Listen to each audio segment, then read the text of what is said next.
Let's see the question. 3 voltmeters all having different internal resistance are joined as shown in figure. When some potential difference is applied across A and B, their readings are V1, V2 and V3. Choose the correct option. Here we have given a diagram with 4 options. Now to answer this question, first we will discuss here the key concept. And here the key concept will be given as Kirchhoff voltage law, जो हमें बताते हैं कि किसी भी system में जितने भी बैटरी या सेल्स हम यूज करते हैं उनका जो टोटल ईएमएफ का सम होता है, वो जो ईएमएफ का सम होगा that will be equal to the sum of the voltage drop across the given resistances. जितने भी हमारे पास रेजिस्टेंसेस होंगे उसके अक्रॉस जितना भी वोल्टेज का ड्रॉप होगा उसके सम के बराबर हमें यहाँ पे टोटल ईएमएफ का सम देखने को मिलेगा। It is based on the conservation. Now according to the question, हमारे पास यहाँ पे V1, V2 और V3 3 वोल्ट मीटर दे रखे हैं। अगर हम क्वेश्चन को रीड करें तो इसमें दे रखा है 3 voltmeters all having different internal resistances are joined as shown in figure. इनका अपना कोई ना कोई इंटरनल रेजिस्टेंस होगा और हम ए और बी के अक्रॉस यहाँ पे एक पोटेंशियल डिफरेंस अप्लाई कर रहे हैं। तो हम ये मान के चलते हैं, यहाँ पे हमने सपोज एक पोटेंशियल डिफरेंस अप्लाई कर दिया इस तरीके से, और यहाँ पे जो टोटल करंट है वो आई के बराबर फ्लो कर रही है। तो यहाँ पे हमारे पास जो नोड है इसमें जाके जो करंट होगी वो डिस्ट्रीब्यूट हो जाएगी I1 और I2 के ऊपर। हम यहाँ पे V1 को रिप्लेस कर सकते हैं R1 के साथ, V2 को रिप्लेस कर सकते हैं R2 के साथ और V3 को रिप्लेस कर सकते हैं R3 के साथ।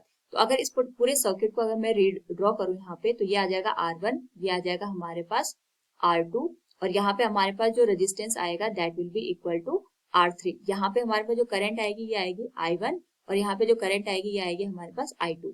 नाउ इस पूरे लूप में अगर हम KVL का यूज करें तो हमारे पास जो टोटल ड्रॉप आएगा, क्योंकि यहाँ पे इस लूप में कोई भी बैटरी यूज नहीं हो रखी है, तो इस लूप के करस्पॉन्डिंग जो ईएमएफ का सम होगा वो तो 0 के बराबर होगा।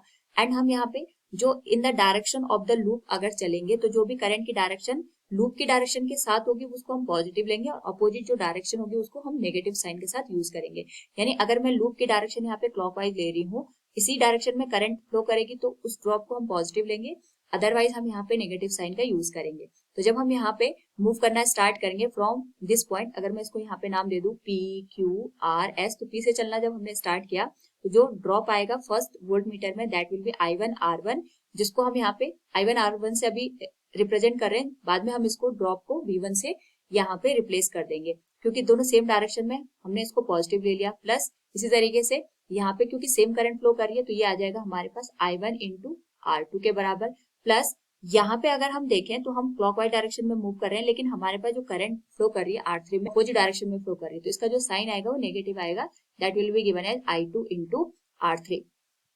इन तीनों का सम 0 के बराबर होगा तो I1 R1 की जो वैल्यू होगी ये वोल्ट मीटर V1 के बराबर होगी, I1 R2 की जो वैल्यू होगी ये V2 के बराबर होगी और I2 R3 की जो वैल्यू होगी वो माइनस ऑफ V3 के बराबर होगी। So from here we can write V1 plus V2 will be equal to V3। This will be the final answer. So from the given option अगर हम सारे ऑप्शन को मैच करें तो option B will be the right answer. Hope all you understood it. Thank you and best of luck.